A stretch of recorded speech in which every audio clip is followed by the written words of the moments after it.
Good morning. It is the new year. It is January the 3rd. Nope, that's when we're recording. It's January the 6th, actually. But today we are talking about the top 5 New Year's resolutions for the Christian for us to continue in our sanctification. So this can be a little fun little exercise for us. Yeah, you are listening to the Dear Church podcast.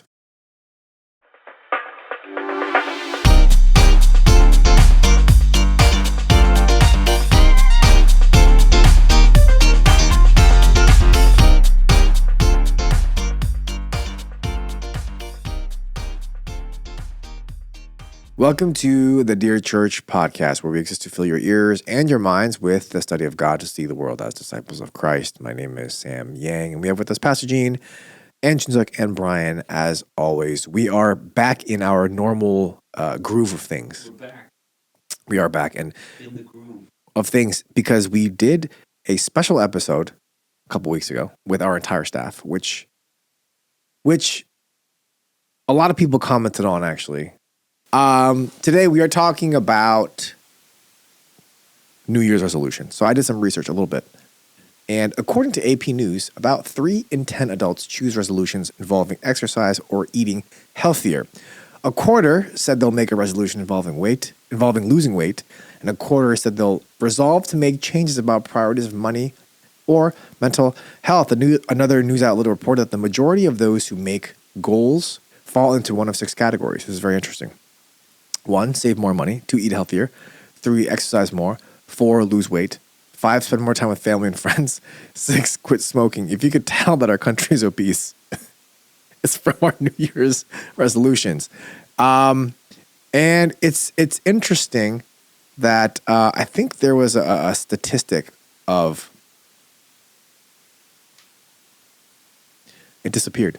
My research disappeared. Did someone delete it? So there was a stat that said that the majority of people fail within the first 4 to 5 months, and the percentage of people that actually make it to 11 or 12 months is 1%. I remember reading that and deleting it. It was here in the notes, but it's no longer there. But good thing I memorized that. And so today I thought we could talk about resolutions. You know, some people make them, some people don't. Some 40% of Americans say they won't make New Year's resolutions this year. I don't know why that stat is a thing, but you know, some people do, some people don't. Before we move on to the New Year's, how about you share? I share some. Christmas gift. My favorite Christmas gift I received. I received a lot this year. I received a scarf. I received a box of. Scarf too. What color was your scarf? It was like blue or something. Oh, I got a black one. It's very nice. It's very cashmere. Very cool. I don't own a cashmere item, so I don't know how to treat it with respect. So hopefully I'll wear it nice. So I got a scarf that I really love. I got a box of protein snacks that really have served me well in the past 12 days. I've gone through almost all of them. Delicious.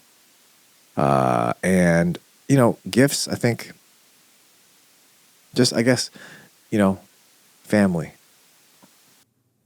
That's true. Yeah.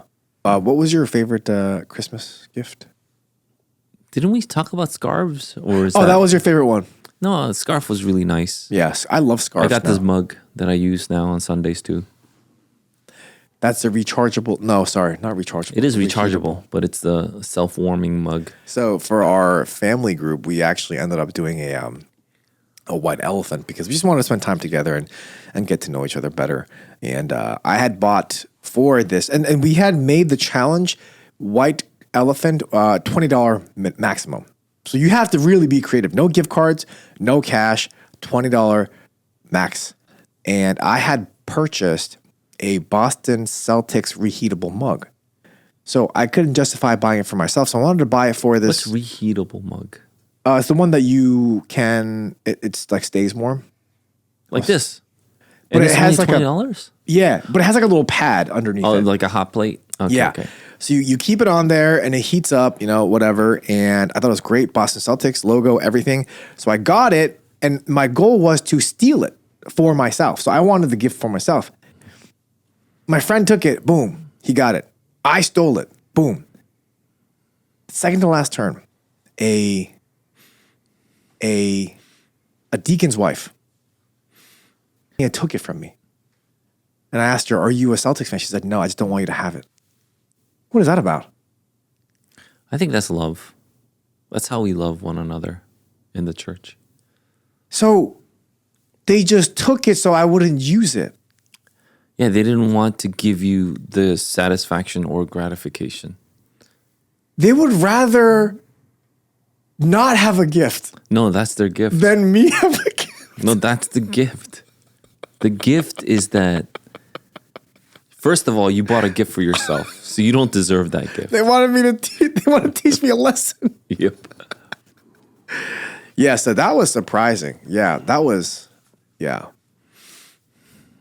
But, going back to resolutions, and I think it's a good point that you bring about gifts and that resulting in resolutions. I thought maybe we talk about some Christian resolutions that every Christian should have as they seek to grow in their sanctification, as they seek to become more and more like Christ in this upcoming year, or actually this year, 2025. Yeah, no, before that, I think I want to stay on that statistic you quoted. Yeah. That 40% of Americans now don't even do resolutions. I think Like that's 46, yeah, around there. I think that's a trend that we should keep keep an eye out on. I think the more it goes up, because resolutions, if you have a resolution, you can't do a resolution without some semblance of hope. Right. Like looking Right. into the future. Okay. Goal, as a priority. And so the less that you have, I think the more cynical you are, the less hope you have. I think it is a cultural kind of sway.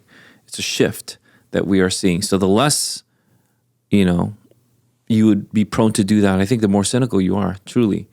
And so you start out the new year, it's like, why start out the new year this way? I'm not going to finish it anyway. Yeah. Because usually what I would see is on January 2nd, the gyms would be packed. Like every gym will be packed. It's the worst. But my gym was only half packed. I've seen people put up stories about empty gyms. Yeah, So I yeah, think I it is saw a that. cultural shift that people are taking notice of. It's like, why even bother? And I think that is a downside. Do you think it possibly has to do with this new phenomena happening where we're happy with me? Now we are just satisfied with ourselves. We're happy with ourselves, the way that we are. We're taught constantly by Moana that, we should be... You watch that a lot, huh? No one else does. I think you made this is like your second or third reference to Moana. I haven't seen Moana 2 yet, but I've seen 1. We have to be happy with ourselves, content with ourselves. Mm-hmm. We don't need to fix ourselves. That's it. And so, like you said, I think it's social commentary. I am slipping a lot today. It's very slippery out here. It's very Freudian of you. But I was thinking, as a Christian, what are some things that we can work on to have a year where we grow in our sanctification, where we become more and more like Christ? Yeah, I just think the trend is that less and less people are taking, say, resolutions, goals, changes. Perhaps it's it's more complex, and one of those reasons is that people are taught that they should be okay with themselves. Why change? Yeah. Resolutions are implicitly saying that there's something that you need to change about yourself. But if you are taught that you need to love yourself, resolutions are the evil one, right? That's the evil thing, to have a resolution. But yeah, in fact, the resolution could be I should be happier with myself. That's a resolution. I should change less about myself and just be satisfied. And so that could be something that people might think too. But trying to better yourself physically, intellectually, emotionally, and especially spiritually is a good thing. I think markers are a good thing. The reason why we have New Year's and there are markers to the years is that people can actually sit back or take a step back and say, what are the things that I've been trending toward, and what do I need to stop, and what do I need to encourage or continue to do? Like a really, really simple example is, I don't think anybody here really bowls, but Like bowling. When people used to bowl, like on a regular basis, I remember bowling with a bunch of people in my younger days, and then whenever they would trend like not, sparing or striking, so they wouldn't complete the, that frame well, they would say, I'm going to put a marker. They would literally take like a little pencil and make like a little marker and saying, from now on, I'm going to, and it's like a mental trick that they did, right? I see. What's the difference between the fourth or the fifth frame? Not much, but they would do this thing to psych themselves up mentally, so that the next time they would go up to bowl, they would hit a strike, or they would spare out, and they would do something. I think we do a lot of that in our lives too. So you have to, before you put the marker down, and some people are like, that's so stupid, that's nothing. But I think there's something to it, because you have to think about your past. It's like, okay, before that, here I guttered here and I missed the spare here. It was an easy spare and I just had to, bowl right down the middle and I couldn't do it. Something's wrong. I need to gather myself up again. And so sometimes New Year's gets to do that for a lot of people. I remember a brother and I used to, every New Year, do a fast. So we would fast 21 days in the new year after New Year's Day. So it'll be until January 22nd. Yep. And it would be a Daniel fast. So, Yes. I remember that. And then some other people picked up on it, and some other people started to do it. And I think that was nice, because you get to start the new year with a fast and a prayer, and instead of just continuing to gorge on food like you did in Christmas over the holiday. And that's what I mean by holiday, by the way. Holiday, holy day. Christmas is the holiday. Yeah. I don't mean to talk about any other holiday. So that's why I don't say holidays. I say holiday, because Christmas is the holy day that we are celebrating. So anyway, over the holiday, people may have eaten a lot in the festivities. And so in the new year, you want to now kind of gather yourself. You want to, put the marker down and saying, let me look at the past more seriously, and so that I can start, completing the frames well, whether it's a strike or a spare. I want to do that. So you kind of mentally gather yourself, or spiritually gather yourself, so that you can go into the new year that way. Yeah, I think that's a good thing. And so for the fact that more and more people, it seems as though the trend is that they are less and less people are having these New Year resolutions or taking resolutions less seriously. It's like, it's showing us how our culture is now shifting. Perhaps it was gradual, but it's shifting to a more cynical kind of view, to a more, lazy view where, why bother with resolutions? Why bother with the Bible reading when I didn't do the Bible reading last year? Like, I'm going to fail anyway. Yeah. And so instead of saying, this is a marker, I got to finish well, and I'm going to pencil it down starting January 1st. Here we go.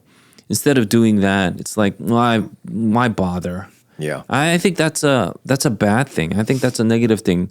And so even before you go into the resolutions, I am in favor of resolutions. You could do it any day you want, but the New Year's is a nice one, because all of us, we can get together and we can say, let's have New Year's resolutions together. Yeah. And we share that. We pray for each other. We keep it in mind. It's like, oh, Sam, I thought your New Year's resolution was to blankety blank, and here you are doing, what is not going to be beneficial for you to achieve that goal. Yeah, that's true. Are there any like creative ones that you've seen or heard of in years past? I'm just curious as we go into this topic.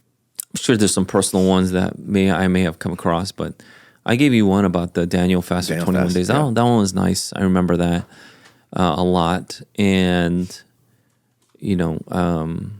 there's other ones. I think the weight loss is a great one. Getting healthy is a great one. Did we do the 300 push-ups a day? Last year, in we January? did 300 push-ups Okay. a day. Yeah. So there was something that I wanted to do with anybody that was interested. So I started to ask, would you want to do a 300 push-up a day challenge with me? If it was for 30 days? I think it was for the 30 month days. of It was for January, a month. Yeah. And surprisingly, a lot of people said yes. So it just kind of spread where I think I had over 24 people say yes. All right. Something like that. Yeah. So it was like 20 something people said yes.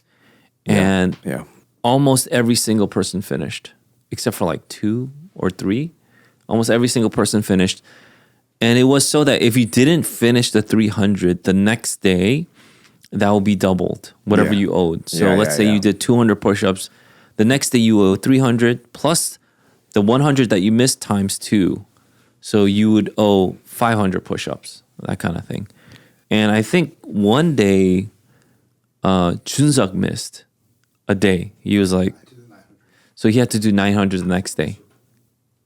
It's a lot of push-ups. And he actually did it. Well, I mean, I don't know if he did it, but he said he did it. I believe him. So he did I believe 900 him. push-ups. And just so that he could catch up, so he wouldn't drop out. And the point was, and for me, I made that penalty like pretty steep because the point is you don't miss that day. Every day you have to do 300. You whip it out no matter what, even if it's on your knees, whatever Yeah. it is, you Yeah. just whip out Yeah. the 300. And some people surprised me. They started out on their knees doing the knee push-ups, but then they finished doing actual push-ups. So that was nice to see too. I mean, I believe Chuseok. Look at that chest. I mean, none of us here can bench 385, so. You started posting stats and people got super competitive. Yeah. Oh, I started posting stats, yeah. Yeah, People yeah, did yeah. get competitive. So if you finished in the AM, I gave you a stat. And if you finished I gave you a color.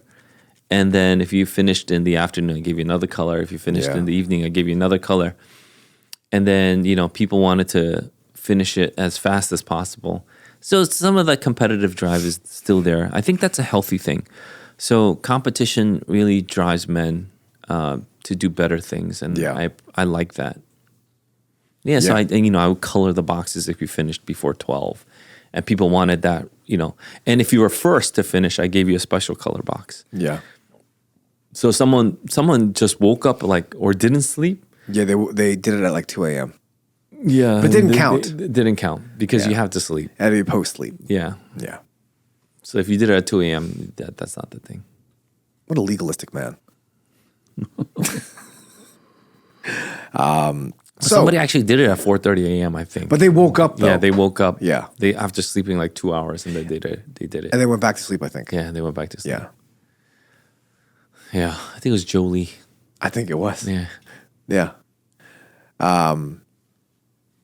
But did you want to go into the The resolutions? Yeah. Sure. We can do that. Do you want to go 1 to 5 or 5 to 1? Does it even matter? I mean, what's a good resolution in your opinion?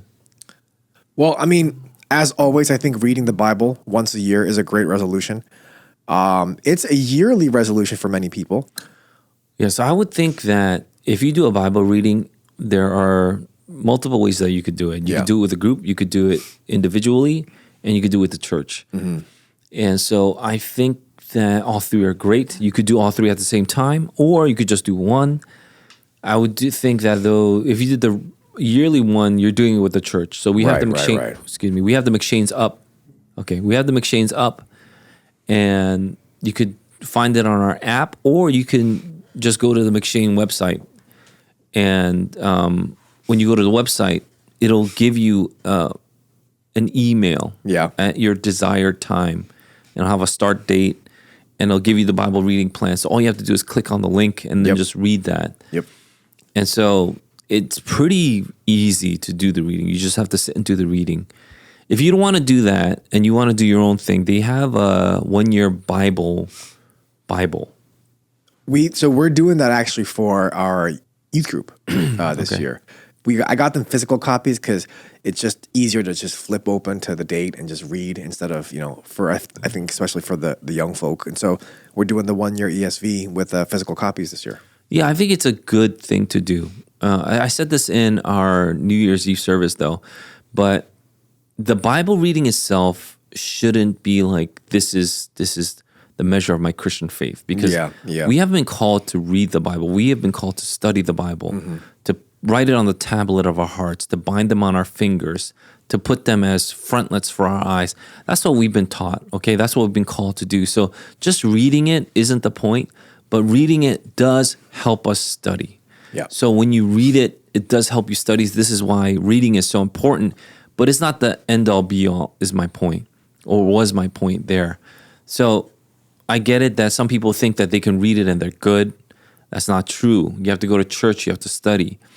And some people don't read it and just go to church. That's not true. You do have to read it and then continue to memorize it and study it. So you do need it, but it's not the end all, was my point. And I hope that point wasn't, missed. But yeah, you could do that. I think reading it with a group is always fun because you could always challenge each other, just like the whole push-up thing. Accountability too. Yeah. And then you could remind each other, oh, you got to do it. So instead of yeah. doing something that you normally do, let's say you're kind of short on time in the day, then instead of scrolling through Instagram like you normally do at a certain point in the day, you would just do the Bible reading. Yeah. But otherwise, taking a special time out to read the Bible throughout the day is always helpful. So you discipline yourself. It's always good. I mean, I get it that sometimes you won't have that, but if you did the 300 challenge with me, then you know that you would have specific times in the day that you would do the push-ups, and those people were able to finish it much more easily than the people that just said, oh, I got to do it, and then just kind of frantically did it. Yeah. And so, those are some of the things that you can kind of glean wisdom off of. So number one would be reading the Bible. Yeah, I think that's a good one to have. Yeah. Yeah, that's a good one to have for sure. I think this is fun. I think I can guess the 5. Okay, keep on going. I think number 2, important would be to maintain a healthy prayer life. Oh, yeah? But I don't even know what that means though. So like, what do you mean maintain a... What do you mean by healthy, and what do you mean by prayer life? So when we pray, I think there's something that happens even psychologically, but that's not the only thing. When we pray, something happens in our spirits which affect our psyches and our bodies. So I think when you hear secular people talk about how prayer is beneficial, I think what they can never get into is the supernatural aspect of it, which is what we are taught in the Word. There's something that does happen to our spirits because it's something that God has called us to do. It's something that God desires for His glory and our benefit. So praying is very important. And I get it that we could pray like, oh God, I need this and I need that. And so it's simple supplication prayer. So that's all we can think about. But I think when you pray, we should move on to other things or other dimensions of prayer, like adoration and thanksgiving and intercession and supplication. Those are very important things to add. And so you can add that, and then if you need to, make sure you add the confession as well. And so when you are praying that you want to use, you could use the simple acronym ACTS. Acronym, sorry. Yeah. ACTS, what is it? Adoration, confession, thanksgiving, supplication. But I think you need to add the intercession. So ACTS seems great. It just seems a little too individualistic to me. So adding intercession is always important. Like, oh no, I add that with the supplication. Right. But no, intercession is, I think, something special. Yeah. So. And that means praying for others. Yeah. ACTS. ACTS is what you need. ACTS. Yeah. Like cactus. ACTS like cactus. Yeah. Not spelled the same though. No, not at all. Like cacti, but with an S. Yeah. So that doesn't make any sense. That is terrible. Okay. But yeah. And so you want to add a bunch of that stuff in there. I think Thanksgiving is probably one of the greatest things that you could add in your prayers. And so disciplining your prayers is good. I think that reading prayers is amazing. So these are prayers that people have sat down and put down on paper, and they have been passed through, the ages or the many decades or centuries along to us. And so one of the books that I've recommended or we have recommended here is Valley of Vision. Yeah. And so you can read that. And it's a collection of prayers by the Puritans. They sell nice leather-bound ones. Little pocket The smell of mahogany's there too. I don't think so. Yeah. Yeah. But yeah, you can definitely read the Valley of Vision, pray those prayers, and then meditate on it as you're praying. You can definitely do something like a devotion. A devotional has a prayer in it, and we recommend Johnny Gibson's book a lot. So you could take that as a devotional, and there are prayers in there. Be Thou My Vision. And then I personally love just reading the Psalms and thinking about the Psalms. Psalms are there for us to pray. In fact, every Psalm had a purpose in the season of of the Israelite or the Christian to, pray. Like the Song of Ascensions as they're climbing or going up to Jerusalem, right? Going to the Temple Mount, they could do that, all that stuff. And so those are things like we can remember. So prayer is actually a good one. So I think the difficulty though with prayer, and maybe I'm kind of going out on a limb here, but the difficulty with prayer is, with reading the word, we get it. As a Christian, it's our responsibility to know God's word, to study God's word. As it says in the Psalms, we are to meditate on it day and night. This is supposed to be something that's good for us, right? Prayer oftentimes can be taken as kind of like, okay, reading the word is essential. It's necessary for your growth. Prayer is kind of like a add-on on the side. Prayer is really just for you.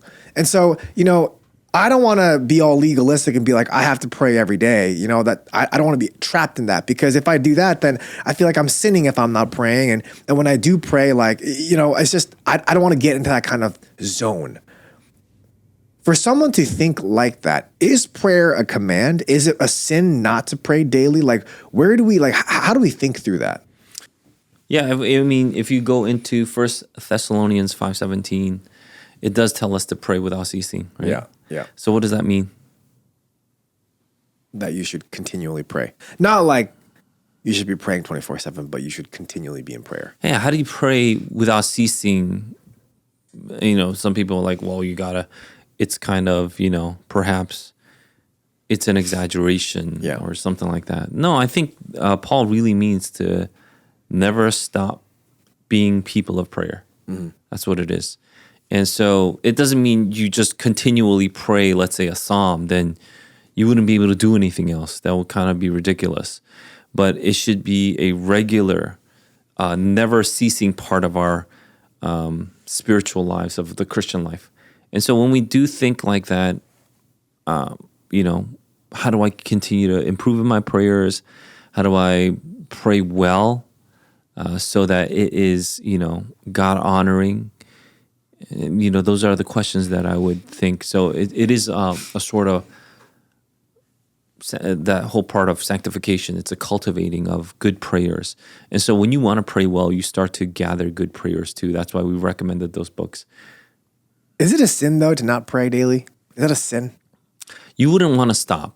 So the whole point about, pray unceasingly or pray without ceasing isn't that we continue to mouth something with our lips, but it's to be filled with that. It's to be filled with prayer. Mm-hmm. And so even when I'm talking, there's a prayer in the back of my mind. Even when, you're sharing something or you're meeting people, especially when you're worshiping, all these things, there is this idea that the presence of God is always with us. We remember Emmanuel, especially from Christmas. And then, you are then in communion with God. So prayer is that understanding too, because we're in constant communion with God. We want to continue to pray. It's part of our Christian life to pray. So there was an argument that I heard, and this individual, this is a long time ago, but this individual was saying that she doesn't need to have set times of prayer. She doesn't need to, pray before bed or pray when she wakes up. Like, she doesn't need to have these set times of prayer because she's just praying all day. She's praying as she's walking, she's praying as she's driving, she's praying, all I see day. that. Okay, so you need set times of prayer. You need times of formal prayer. You need time. You need to make sure that we understand that, because that's what we see in the Bible. So The fact that we can add then Right. that which this person said to you, if this is a real person, It if is, this, it is, if yeah. this person said that to you, is in fact because we have these set times of prayer that we can have this understanding that we always have God with us.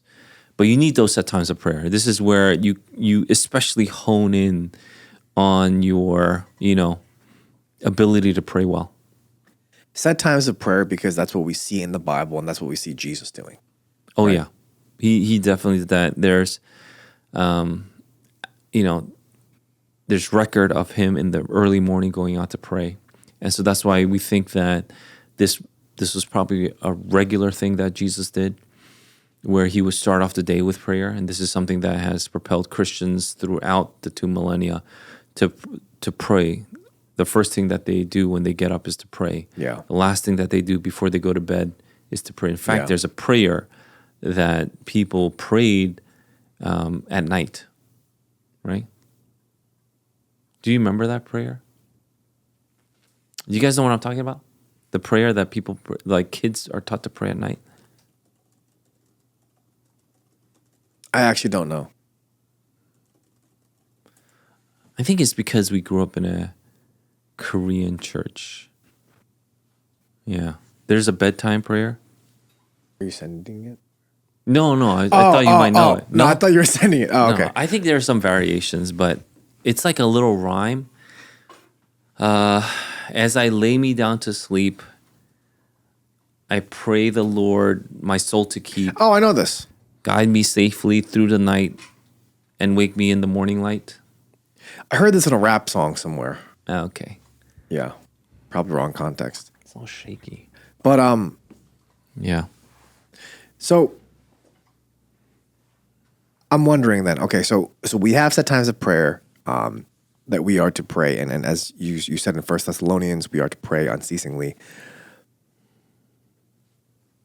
Is it okay for us to, and again, this is a very kind of a legalistic thing, right? We know we have to pray every day. Is it okay for us to pray while we're driving into work? Is it okay for us to say, oh yeah, I'm going to pray while I'm on the toilet, while I'm showering? I think it's not a matter of is it okay. The fact that we can is an incredible gift that we've been given. So because of the mediation of Christ, because he is our ultimate mediator, meaning we can approach the throne of grace with confidence. Now that we could do that, we can pray to God at any time in Jesus. And so the fact that we have this privilege is something that we could be truly grateful for, that we can do that. We can lift up a prayer with confidence that God will hear it in Jesus. And so with that, I don't know if we should be taking that as saying, I can just treat him like a buddy. Again, that's not our vibe or flow here. Yeah. But it does mean that we have access to God at any time, anywhere, in any circumstance because of Jesus. We don't need another mediator. We don't need a father. We don't need a saint to pray for us. We don't need any of that because we have the ultimate, perfect, eternal mediator in Jesus Christ. And because of that, we can pray, let's say, while we're driving, while blah, blah, blah, whatever the situation occurs. If it's so, like our spirits so, pull us to do, then we would do that. Yeah. So instead of thinking like, should we, I think I'd rather think of it as we can. And that's an incredible privilege. So the fact that we can pray and the fact that God will still hear us is something that we should be really grateful for. So the reason why I bring that up is I'm not saying I'm a perfect person. I'm not. I think you know that very well. But I'm talking about the posture. I've never thought that too. Like you're perfect. No, I know you. Yeah, that's why. You wouldn't think that.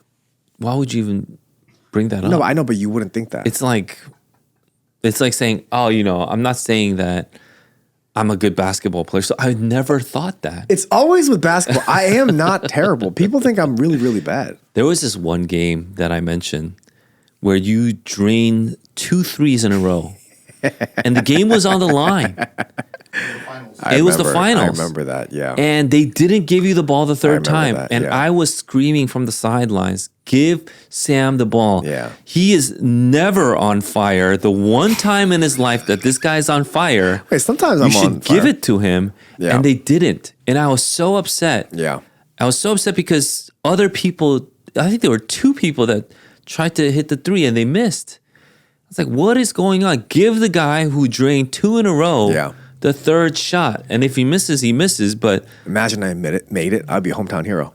yeah, but eventually you guys lost. We lost actually, yeah, by like 2 or something. Yeah, because they didn't give you the ball Yeah. the third time.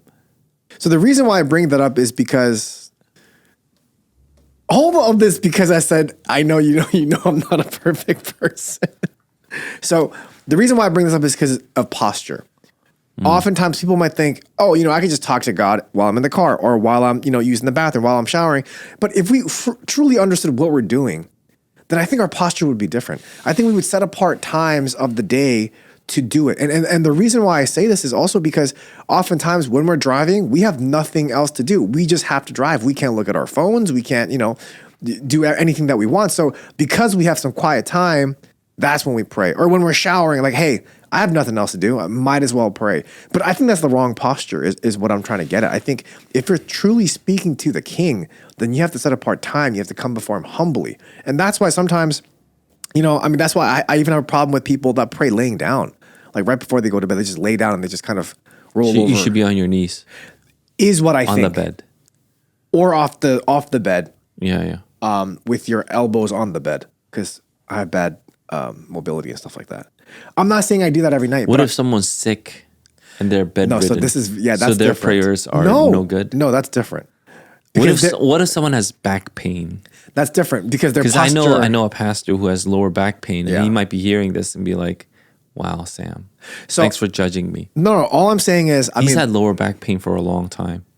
He's almost 50 too. yeah. So I'm sure he has bad posture, but I'm talking about the other posture where it's like the posture of He prayer. has bad posture. He just slipped that in there. So it's just, for me, I'm not saying I am on my knees. Sometimes if I'm really tired, if I'm going to be honest, like I said, I'm not perfect. Sometimes I pray laying down. But I just think it's the posture, though, that matters. I think we're getting into the realm of Legalism. yeah, too much. It's too much regulation where Yeah. the Bible hasn't given us. Right. So I think there's a danger in that. I think the posture is very good. I think in corporate worship we have, liturgy set up exactly for that reason. And when we go into our personal and family lives, we take some of that liturgy into our family, obviously. And so that's where the church does teach the family. And so when you bring it into the family, I think there's a lot of grace and there's a lot of mercy that we receive. I think a lot of us, when we, pray to God, we don't necessarily take into account the vastness and the greatness and the heaviness of God when we lift up a short prayer. But at the same time, even if you meditated upon it all day, would you be able to fully understand and have that encompassed in your posture? I don't think that's true either. So there needs to be a level of grace and a measure of, just kind of that kind of understanding that we give people. But yes, I do agree that in our day-to-day, there may be a little bit too much of informality Yeah. when we approach God. And so we take him to be like, and this is what I talked about before, like a butler. So he needs to fetch us. So how would you summon your butler? You would summon your butler on your bed Yep. and say, "Can you get me a cup of water? Yep. Can you get me breakfast? Oh, what would you like, sir? I would like some French toast, eggs, and bacon, and some orange juice on the side, butler." Why and those things? That's what I imagine. If you had a butler, you would ask him for French toast.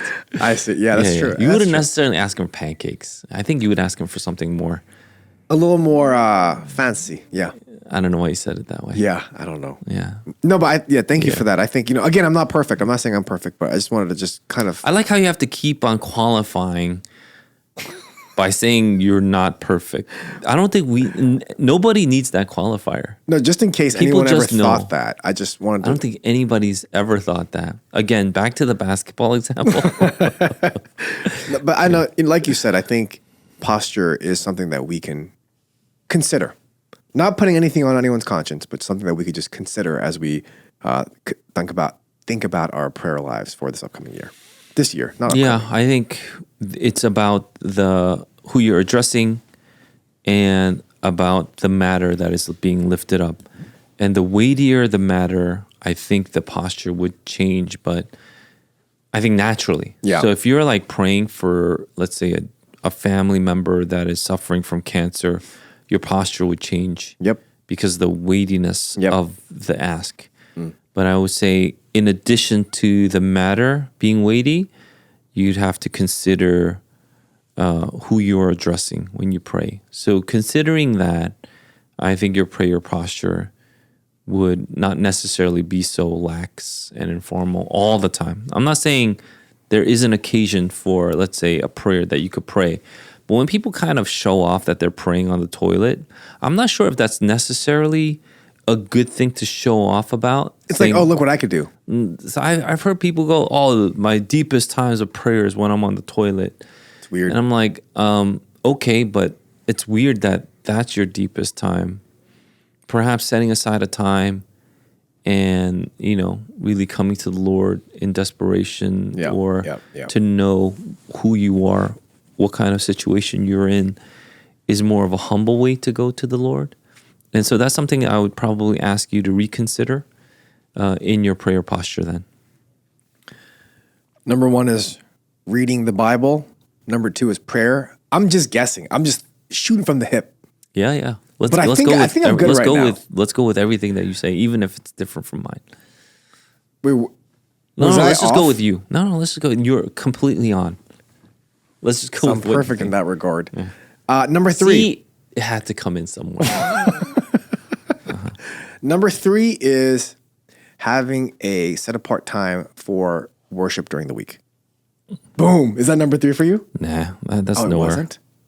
Wait, what was number 3 for you? Just kidding. Let's do that. Family worship. Okay, absolutely. That's a great, what do you call it? Resolution to have. Yeah. If you haven't been doing family worship, it's always good to start doing it again. People get busy all the time. Oh, yeah. Especially if you have life changes, you just got married, just have a kid, just change a job, whatever it is. There's always something that happens. And a new year is a great marker to put down. It's like, oh, I got to start this up again. I got to make sure that we do this. When we had Guy Prentice Waters come, Yep. and he told us that he does family worship every single day. I asked him specifically, I think on the podcast, if he does it on Sunday as well, because we had the larger gathering. Right. And he says he does. I'm like, wow, that's one day I don't, or I wouldn't, is on Sunday. But he actually does do it on Sunday. And I was like, what are you talking about? He's like, well, it's a little more lax then. He goes over the Sunday sermon, which is that's pretty awesome. Yeah. And so once a week, every day, whatever it is, setting aside a time for your family to come together to worship is pretty important. And I think you have to use wisdom. Let's say we had your child, Adeline, who is just turned 2.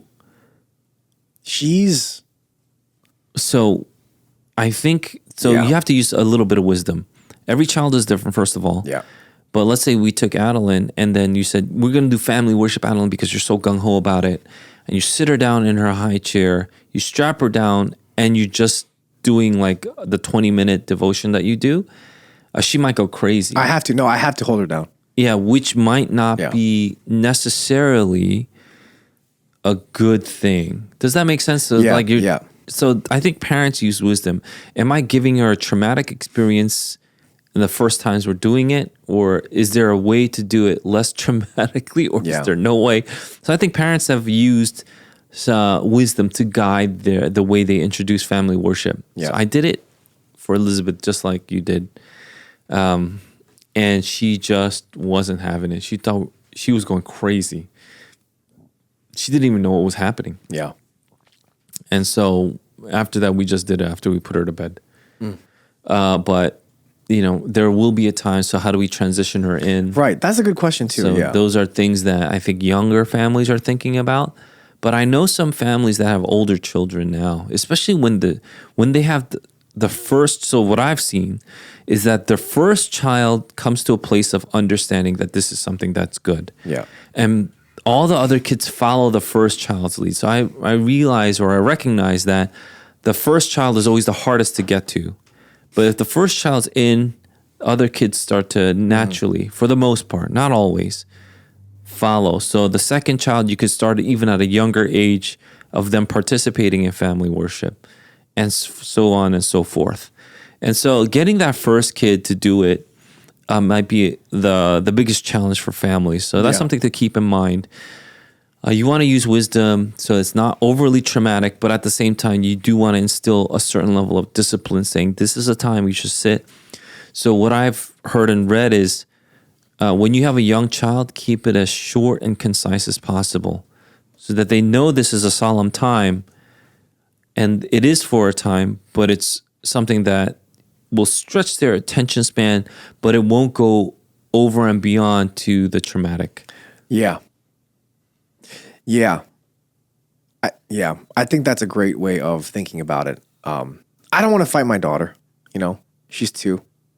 And I think there's a book written by Pastor Paul's favorite author, Donald Whitney.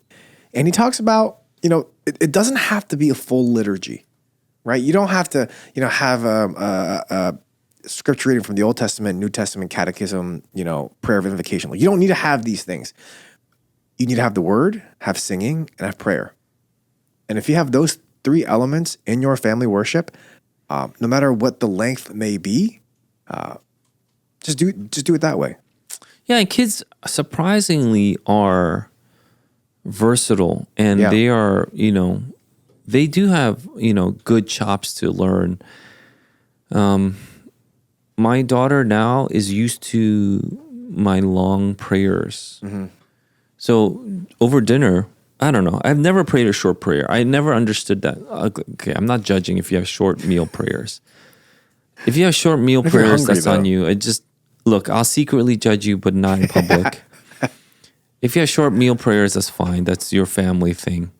But usually the meal prayers in our household is like a minute or 2. Yeah, it's pretty long. But noodles are gonna. It's not 5 minutes. Yeah, it's not 5 minutes. But it's not like a 10-second, 30-second prayer. It's like 2 minutes or whatever it is. 2 minutes or a minute. But that's food is. And so aged at that point, when I do pray, Elizabeth is now used to it. Yeah. So when we go over someone else's house and they decide to pray, and it's like the 15 seconds or something like that. Yeah. She opens her eyes and is like, "What is this?" Which is kind of funny because here's this 2-year-old going like, was that even a prayer? So I'm teaching her to be a legalist from the get-go. No, but, it's something that I think the point being is children are resilient. Yeah. And they're versatile in their, the way they can understand a bunch of things, but they can be stretched to a good degree. You have to know your child. You have to know about how much you want to stretch them. You want to use wisdom for it. That was the point. So number 3, family worship. What if you're a single man or woman and you don't necessarily have like your own family? Let's just say you still live under your parents' roof.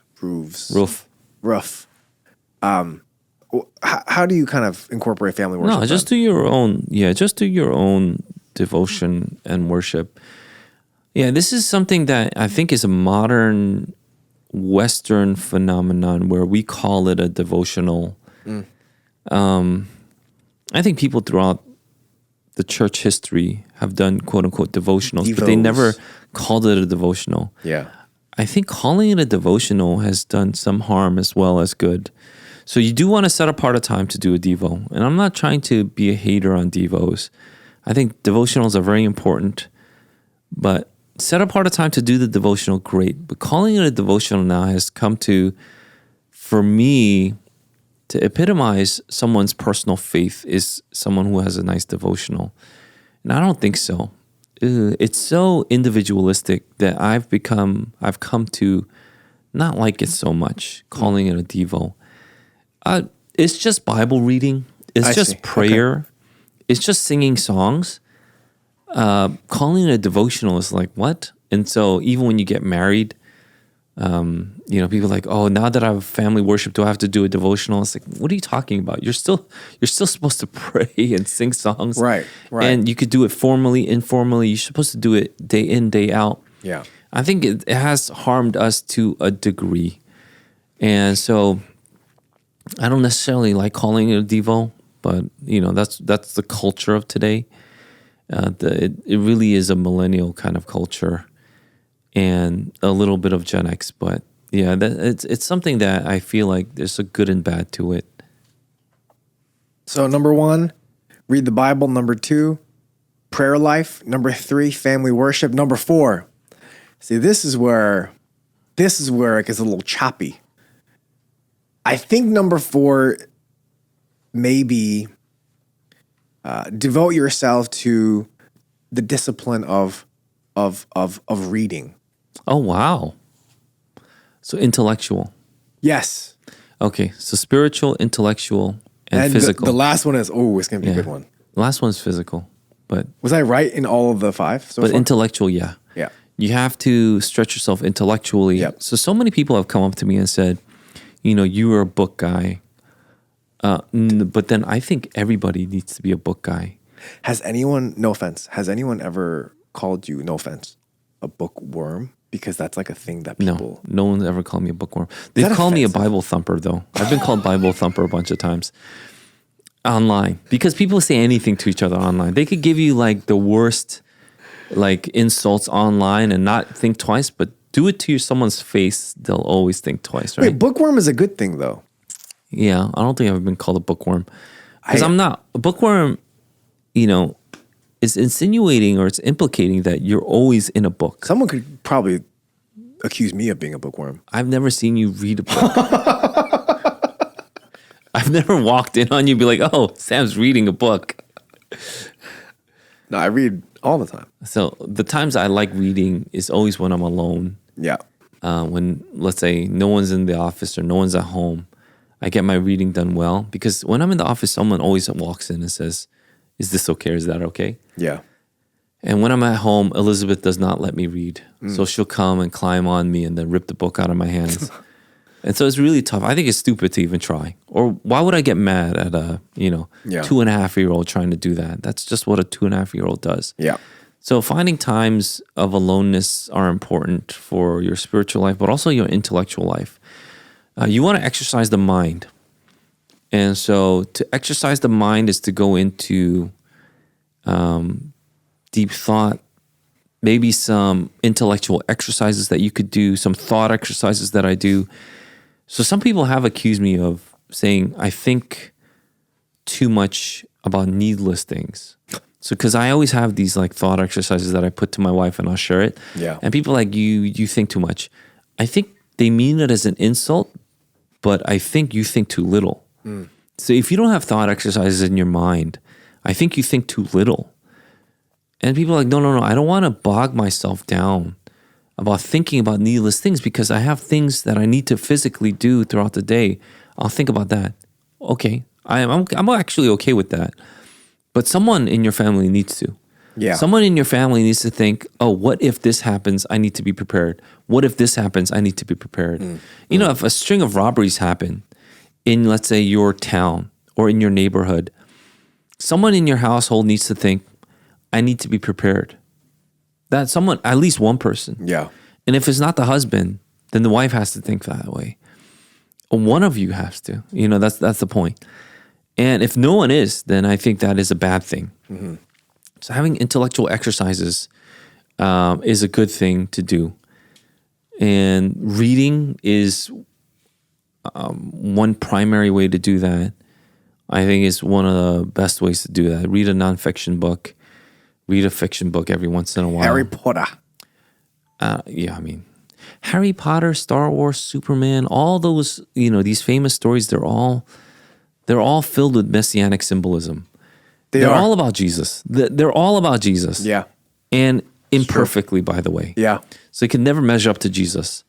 By the way, my wife, so I introduced, so even without books, I think movies are a good medium too. Podcasts are a good medium. Books are probably the best. So I recommend books.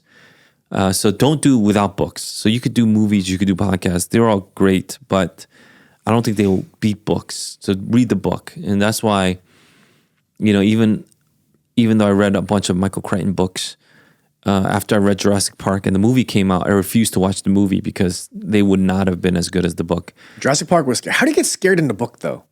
Can you get scared? Like, do you realize, Oh yeah. Really? There was this part that stays with you. How the guy, Really? yeah, the dinosaur would slice open the guy's, abdomen, and his innards would spill out, and you picture that in your mind. To actually see it, I was like, it looked fake. You know what I mean? Jurassic Park gave me nightmares. I feel like But yeah. the book wouldn't really But then, terrorize me. yeah, and so, Jurassic Park really got me into Michael Crichton, and then all of his other books like The Congo, or a bunch of stuff like The Sphere or The Rising Sun, a bunch of stuff. I think it's Yeah. called The Sphere. I forgot what it was Dune. called. No, that's not Michael Crichton. That's someone else completely, and different like timeline too. Yeah, But that's anyway, reading books is great. Recently, I showed my wife. We watched together the 3 Superman movies, even though they weren't necessarily Superman. So I think it's called Man of Steel is the first one. The second one was Batman vs Superman. Oh, yeah. And the third one was Justice League, but it's Zack Snyder's version. Yeah. And I showed her Man of Steel, and she was like, "It wasn't bad." I was like, "Yeah, it wasn't bad." It's like, why did so many people give Man of Steel so much hate? Because they have in their mind this is what Superman should be. Yeah. And it's only after now Zack Snyder's time is done, and there's this new person that's doing it, who directed Guardians of the Galaxy and all that. He's bringing in his own version of Superman. That one is now getting so much hate. It's hard to live up to the hype. Yep, That's my yep, point. yep. It's hard to live up. And actually, some of it really may be bad. Because, I'll give you my honest take. I think this new Superman will be bad. He doesn't seem like he has any power. I think it just will be bad. But then if you look at Zack Snyder's Man of Steel, I'm sure people watched it. There's so many messianic images. Oh, yeah. Like Oh, yeah. literally when he's in trouble, he's at a church and behind him is a picture of Jesus, that kind of thing in the church. And, when he goes to save Lois because his dad gives him advice. Too CV though. Like he pops the hull out with his superpower, and then he flies out the hull in a cross figure of the spaceship. And then so there's all these messianic Yeah. imagery in the movie. Maybe people liked it, people didn't, but that's the point. Superman is supposed to be this messianic figure. But, he has this humanity and his invulnerability and all that stuff that he struggles with. Because in our minds, we're imagining what Jesus would have gone through. But it's nothing compared to Jesus, obviously. Yeah. So people have their own ways of thinking through the messianic figure that they would want in their lives. But it's just that we actually did have a Messiah. And we do have a Messiah, meaning, Jesus Christ that we worship. And so there's that. So, but the intellectual exercises are helpful, is my point.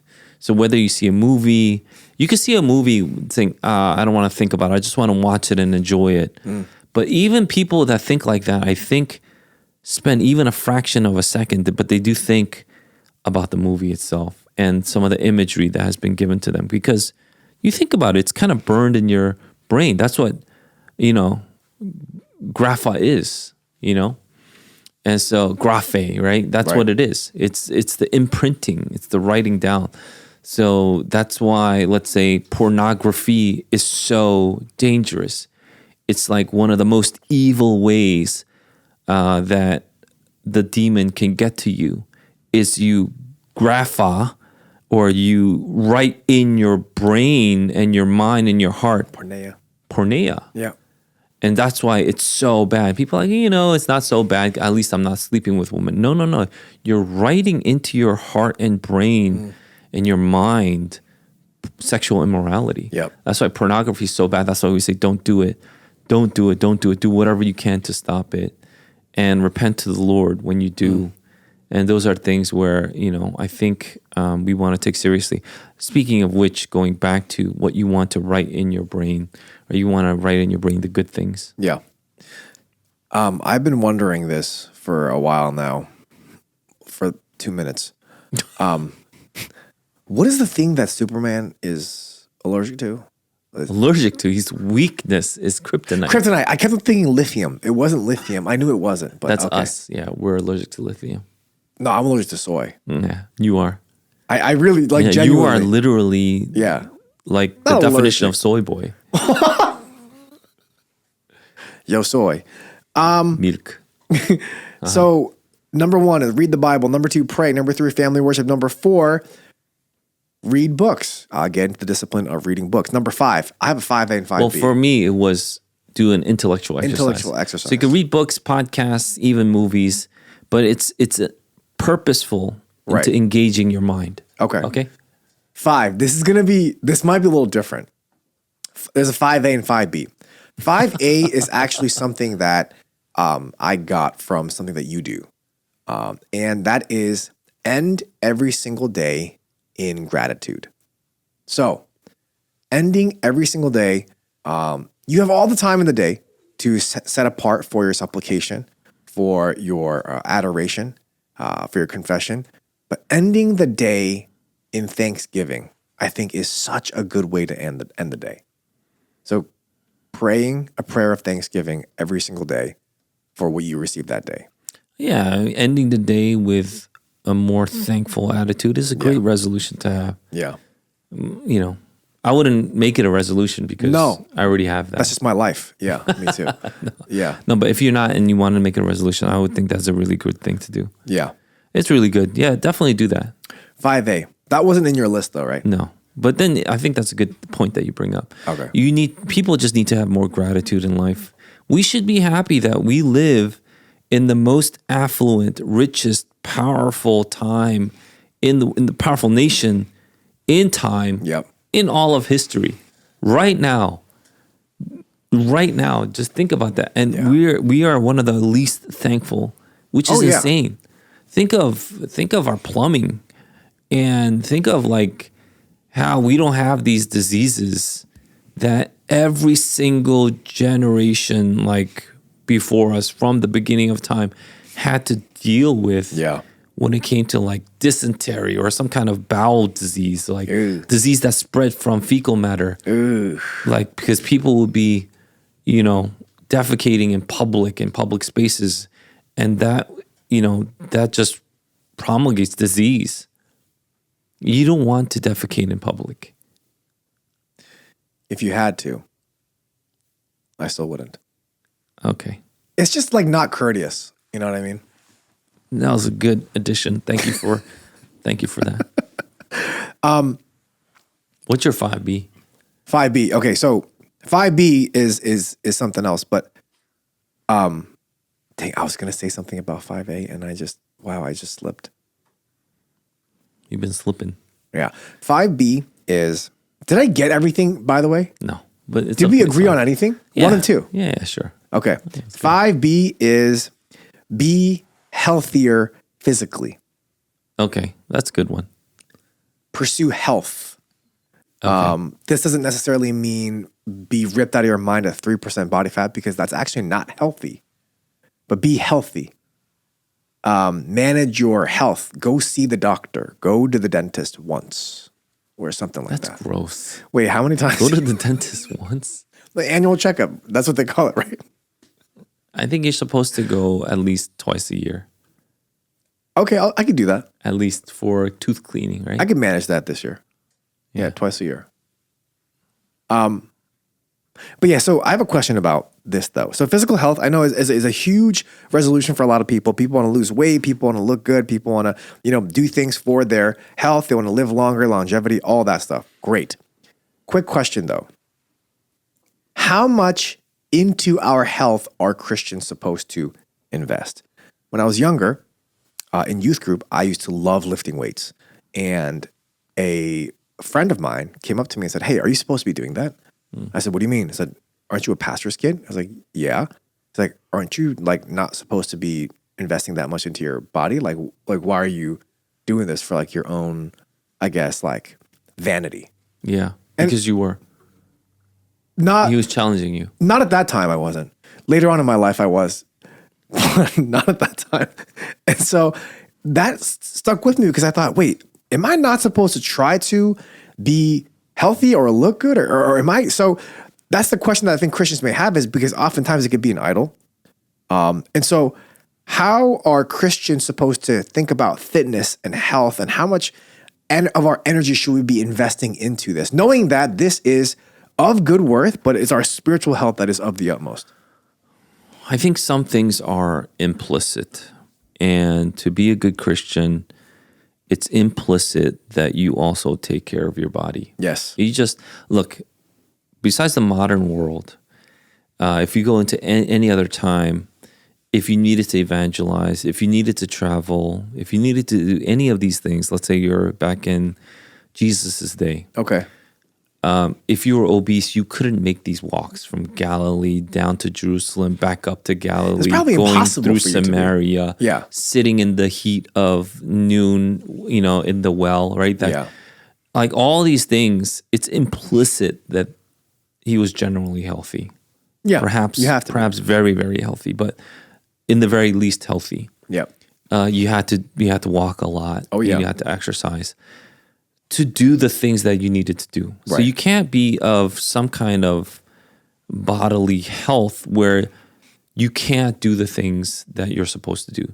So if you can't worship God, you can't come out to church, you can't do any of these things, and your health is deterring you from these things, then yeah, I would say, having good health should be one of your goals and one of your priorities. Yeah.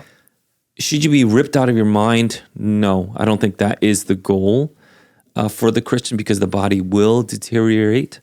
So I get it that some people take it as a discipline and hobby to be ripped out of their mind. It's admirable to a degree. And the Yep. degree is, if you're being ripped out of your mind in lieu of your spiritual health, then it is just a vanity project, because one day you will lose that and you will become severely depressed because you will get old. And now people will do whatever they can to not age. I don't think it's about not aging. I think it's about aging gracefully. And so some people have said, "Oh, you really look young for your age." And I never took that as a compliment, because it's not about looking young for your age. It's about aging with grace. Yeah. And so if you look young when you are, let's say 40, I'm just pick a random age. Let's say you're 49, and they're like, "Oh, you look really young for 49." Yeah. I don't know if that's necessarily a compliment. I don't know if you want to. But if you were 49, you don't want to look like you're 52, right? Or 55, or whatever it is. You want to look 49. Yeah. But you want to be able to age gracefully. And that means that, you take care of your body to a certain degree. You want to be able to see your grandkids. You don't want to die yeah. early Yeah. because of some health complications, although sometimes it cannot be helped. So we don't know for sure what's going to happen. And to really invest so much in something that will eventually pass seems like a big waste. Yeah. So to what degree should you physically improve your body? I think there is wisdom that you need to employ. So you should appreciate the discipline more than, let's say, keeping the physical outcome all the time. Okay. So learning discipline is universal. So in the physical discipline, you learn about the law of discipline, which is why I love physical discipline, because of the law of discipline. Some people don't do any physical discipline. And I think that is an issue for me. People don't care about their bodies at all. That's an issue for me, because you should care about the discipline. So there is discipline into eating, into exercising, into maintaining what you have, the body, which is a temple, because you will be given a new body, a resurrected body. And, there is that aspect that you want to think about, to love and to care for what you have been given. Even this body that is fading away, this has been given to us. Yeah. So there's that. So there's all these dimensions to it that you get to think about. But to think about it like this is the eternal is the mistake, is what I'm trying to point out. Because I Yes, think most yes. people listening to this isn't on that end. Maybe a few, but the end that most people are in is they kind of idolize the body, and they want a better body than anybody else, which is kind of like foolish. You don't want to have a better body necessarily than anybody else. You just want a good body, Right. which is you want a body that is able to do the things you want to do. You know, when you're a grandpa, you want to throw your. I think one of the greatest commercials that I've seen in modern day is where this old grandpa is lifting weights, a kettlebell, and he's doing this weird motion. He's just lifting the kettlebell with his arms stretched out like this, constantly doing like squats and lifting it above his head. Not a kettlebell, full kettlebell swing. He's just lifting it up above his head and then squatting and lifting it up above his head. And then people are like, what are you doing? What are you doing, right? And you were wondering throughout the whole video or the commercial what this old grandpa is doing. Yeah.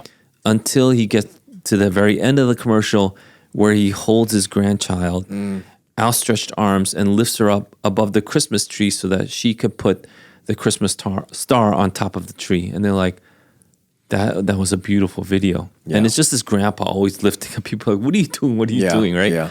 And then there's a purpose to it. So there's a purpose to things.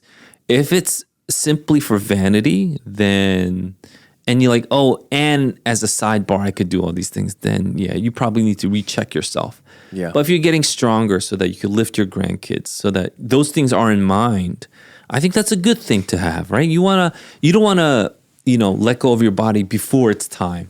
Meaning you don't want to be a 49-year-old, again, random number, and you don't want the back of a 65-year-old. You want the back of a 49-year-old. You Right. want to be relatively healthy.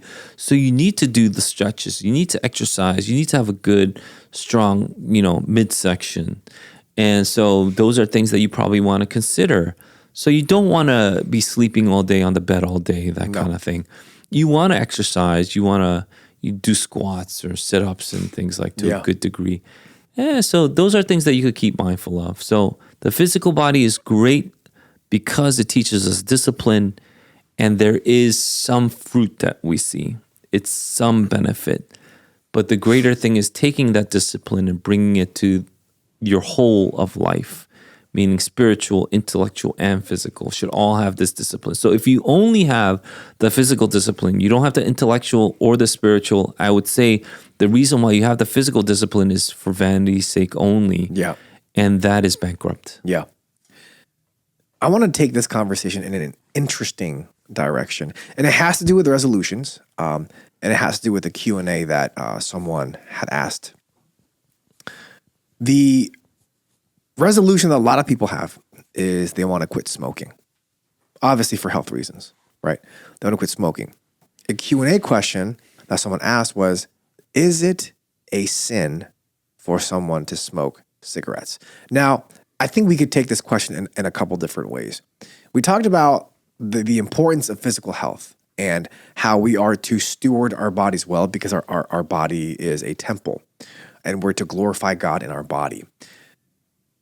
If that is the case, is it a sin to smoke? Is it a sin to drink? Is it a sin to be obese? Is it a sin to put anything in your body that you know is not good for you, even if it's delicious, like soda, fast food, tobacco, whatever it might be, right? Because they could all, in one aspect, fall into the same category of not good for your body.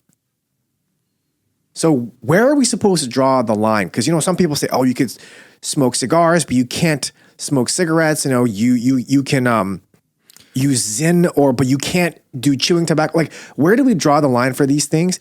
And is it a sin to do anything then that is harmful for our body?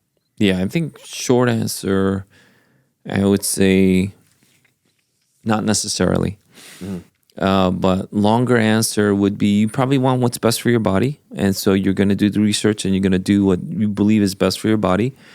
And we have a lot of knowledge now. So with the knowledge that we have, if you continue to smoke cigarettes, it's probably not so good for you. So a lot of people want to stop cigarettes, which I think is commendable.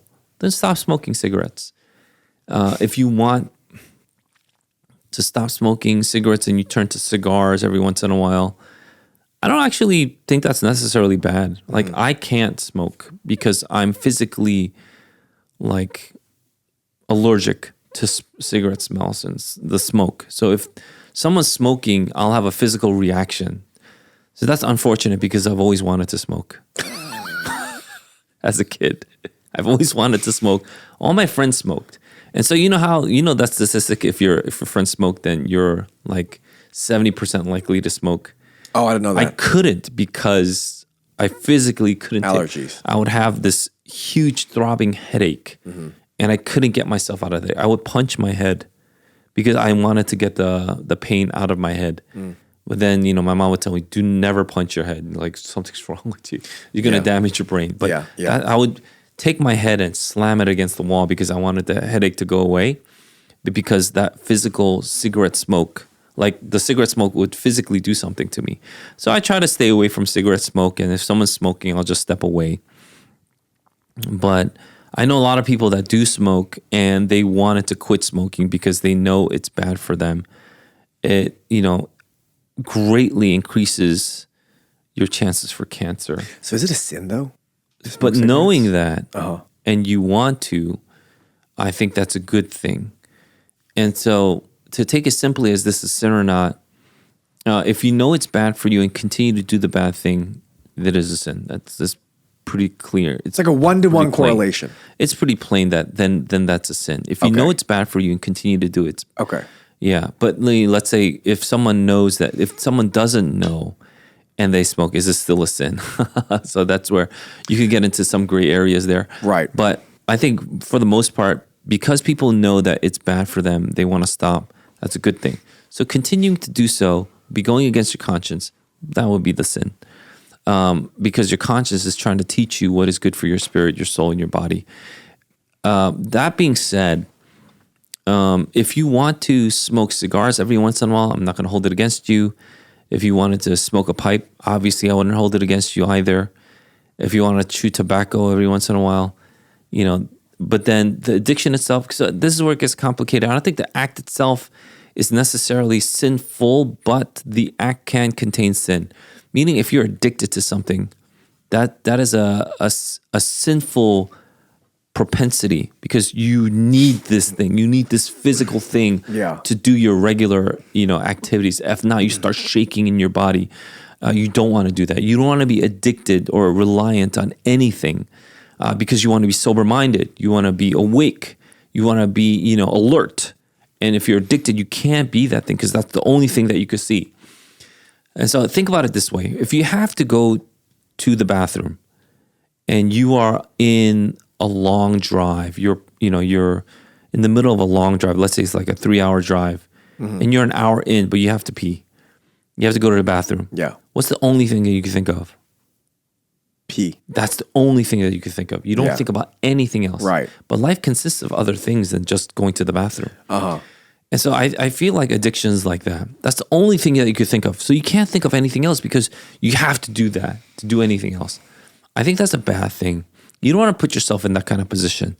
And that is a poor position to put yourself in. You can't enjoy the riches of the world. You can't enjoy the blessings that God has to offer because that's the only thing that you can think of. So in that sense, I do believe it is sinful to be addicted to something. And we know of all these substances that cause great addiction, like illegal drugs for the most part have, this very highly addictive quality to them. Not only do they destroy your body becomes so addicted that you can't do anything other than that. Like, heroin. It's like the lie of the devil, where every time you take it, you get less of its promised results and you never get the promised result. That's the lie of the devil. And so I think drugs are one of the key, things that we see in life that is correlated or it's parallel to the lie of the devil. It promises this, but it never gives you the promise. And every time you take it, you go further and further away from the promise.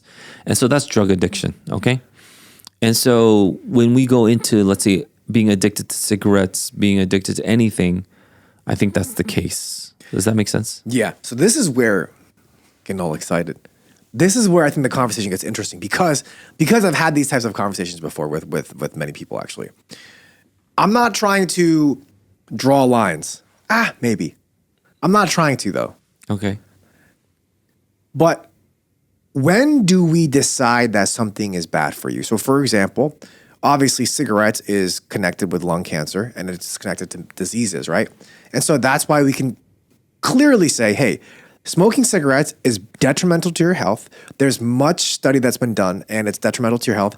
You should stop doing it because if you continue to do it and continue to derail your health in this way, it is sinful because you're not stewarding your body well. However, there is physiologically nothing beneficial about drinking alcohol. Zero. People talk about red wine being antioxidants, but you need to be drinking like vineyards.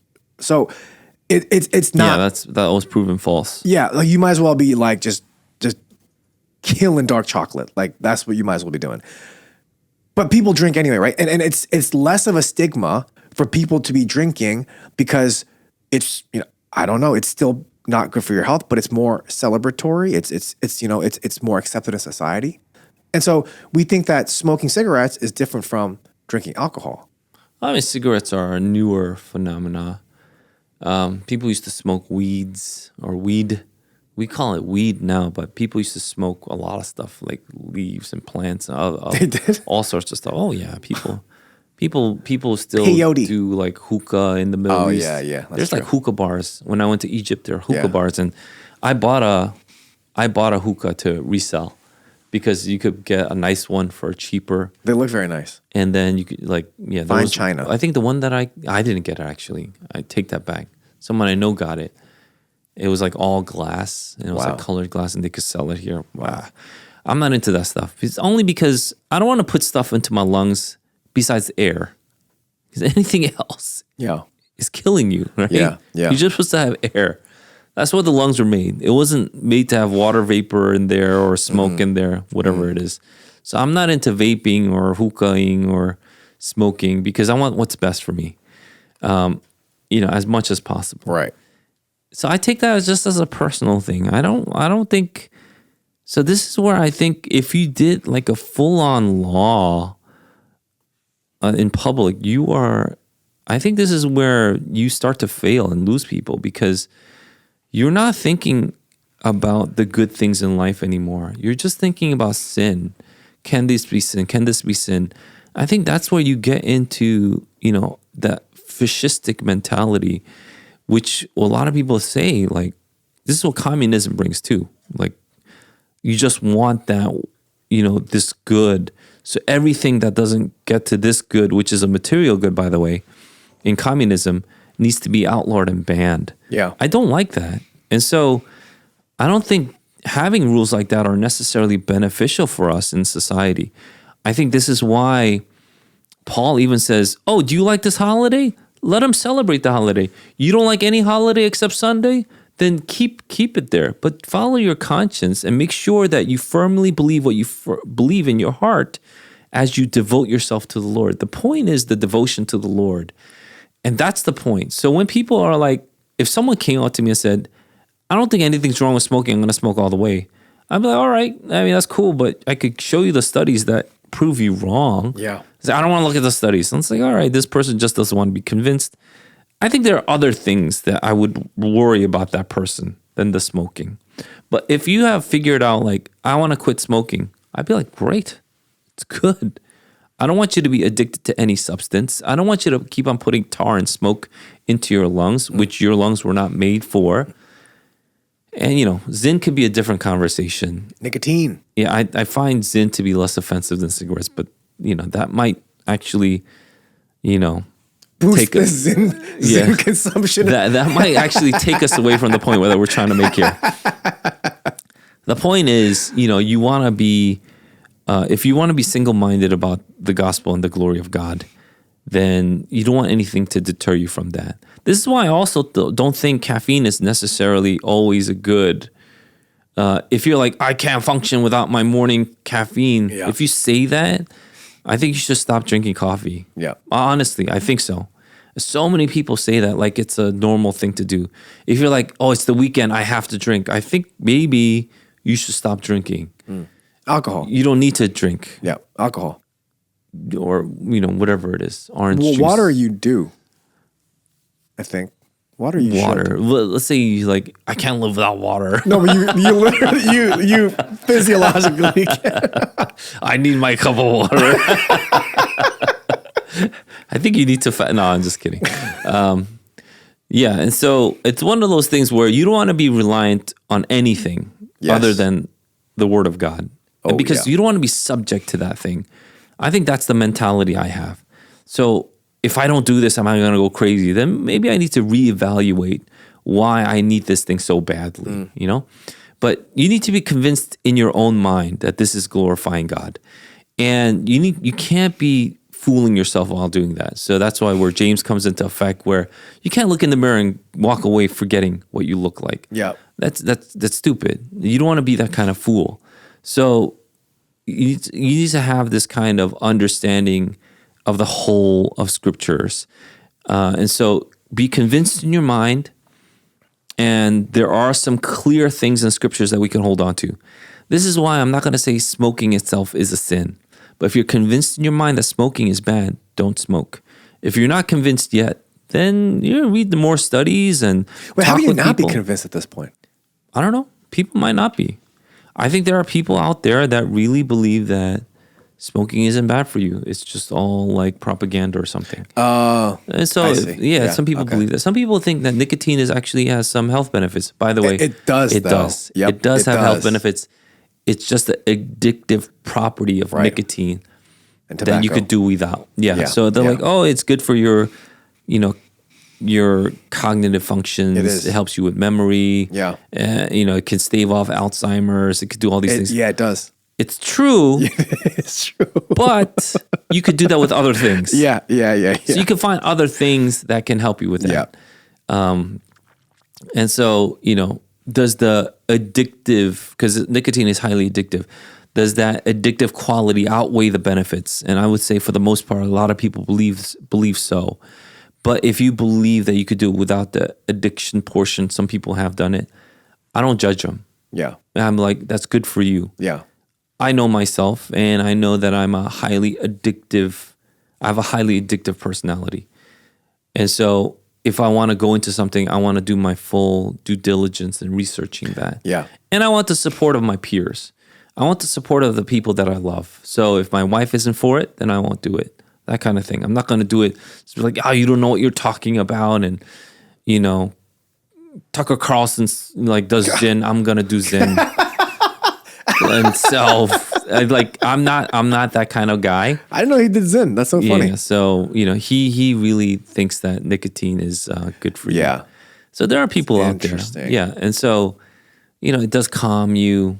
I recommend it to Pastor Paul. He starts smoking cigarettes today. He didn't take it well. He didn't understand where this was coming from.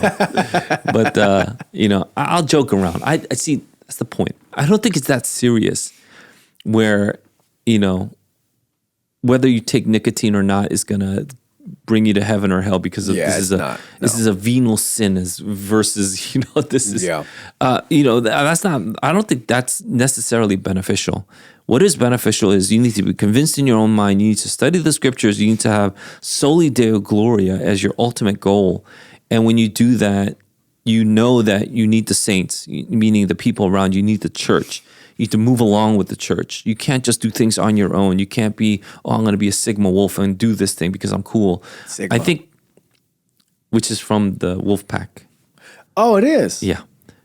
Oh, I didn't know that. Anyway, Sigma. the alpha, the beta, the female, the younglings, the omega, Sigma. the sigma, who's kind of like the lone wolf, People want to be Sigma now. by the because they don't know what they're talking about. Honestly, they don't know what they're talking about. You need the pack. You need the pack. Yeah. Otherwise, you will die. You are a sigma wolf. You will die. And Yeah, anyway, you will. it just even looking into how the wolf pack runs itself, it's dynamic, it's vibrant. The alpha doesn't always lead necessarily. Sometimes the alpha is in the back. It depends on what the purpose and goal is. They don't always walk in a line, so it's not linear. They walk in groups. They walk in formations. There's all these things that you can learn. Yeah. But the point is, you can't do these things alone. You can't learn about that. You can't learn about the dynamics of, the group and how beneficial it is by being a Sigma. And so don't do that. Move with your church, move with your family. If you're the leader of your family, don't just go by yourself and have no one follow you. Make sure you are leading your group. If you're a part of the family that you need to follow the lead, make sure you are still influencing the leader, but you're doing it in a way that actually is beneficial for the leader and the group. There's all these dynamics at play.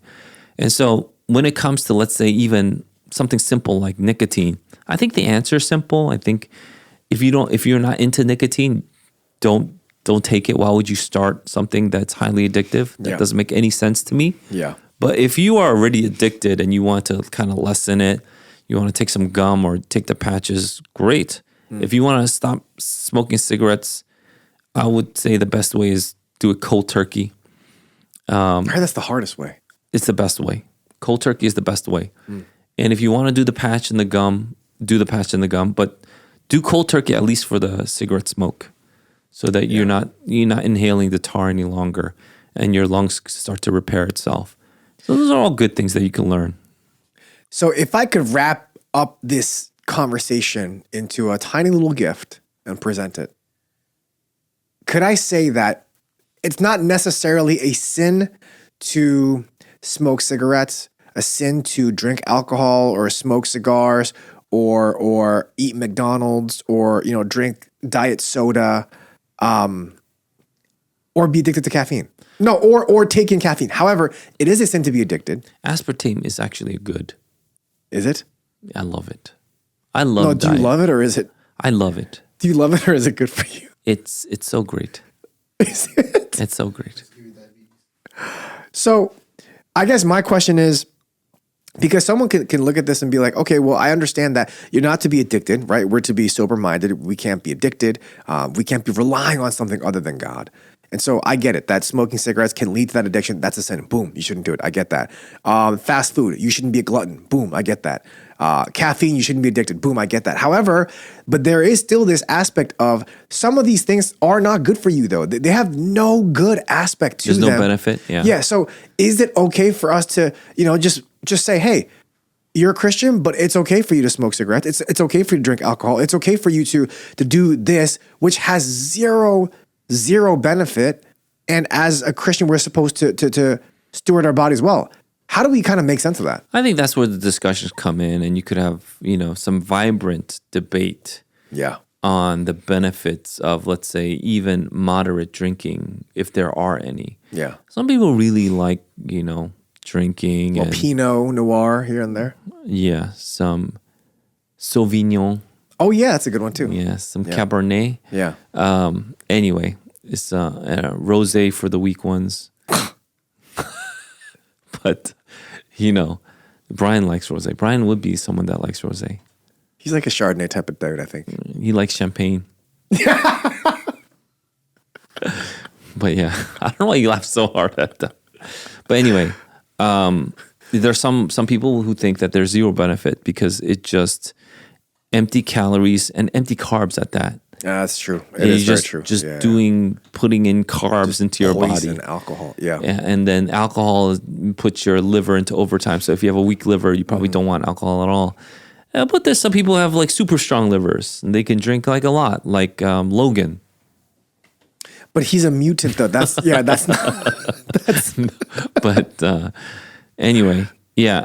Joking aside, I think people should continue to not be Sigmas when it comes to this. Go into discussion with your fellow brethren and work together. And I think that's a good thing because I've seen some places where, one thrives and the other thrives too. Let's say in Moscow, Idaho, I heard people start singing hymns inside bars. But then you look at the Puritans, they wouldn't go to bars. Yeah. Yeah. Yeah. And then, but they're amazing people. Yeah. And so, I think, you got to move with your pack and make sure that as you study the scriptures, you're continually growing and being sanctified. So keeping that in mind, that might be the most helpful thing to think about. Again, there are some obvious ones that are bad. Yep. Crack cocaine. Smoke inhalation was I was thinking about. That's Oh. bad. Oh, okay. Don't do smoke inhalation. That's bad. What is that? Cigarettes. Don't purposefully put smoke in your lungs, right? That's a bad Right. thing. Okay, right, good. right. But see, people start getting like, but working out, you're breaking your body down. When you eat fast food, it's not good for you. Aspartame. Studies out. I love fast fast food and aspartame. No, I know that you love it.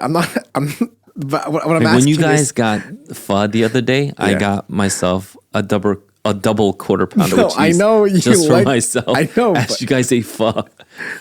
no, but is a Christian supposed to eat McDonald's? Yeah. Christians can eat whatever they want. Let no one judge you by what you eat. That's in the Bible. That's pretty clear. So we are to use wisdom, like you said, according to the scriptures, being held accountable by our community. Yeah, move with the community. I think that's important, especially on the little things. There are big things that you have to keep mindful of. Let's say if the Bible strictly prohibits something, it doesn't matter what your community does then. If the Bible prohibits it, then it prohibits it. Like you cannot be worshiping like an idol No. in your church. No. It doesn't matter if the community decides to. Okay? Yeah. And so there's that. Speaking of idols, Korean pop music, they're called idols. Interesting. That's another topic, but that's just interesting. Thank you for that, Pastor Gene. And I think that's really helpful for us as we continue to think about our New Year's resolutions. It is important for us to read the word, to pray, to have family worship, to grow intellectually, and to also maintain our physical health that the Lord has given us. And so we hope and pray that has been this has been a helpful episode for you as you consider your goals for this year and as you continue to grow closer to Christ this upcoming year. We thank you for listening to this episode of the Dear Church podcast. We will be discussing something else next week. We will be discussing a very interesting topic. I can't tell you what it is yet. It's very interesting. Please stay tuned for next week. We hope and pray that this has been a blessing in your ears. Fight the good fight, finish the race, keep the faith. Peace.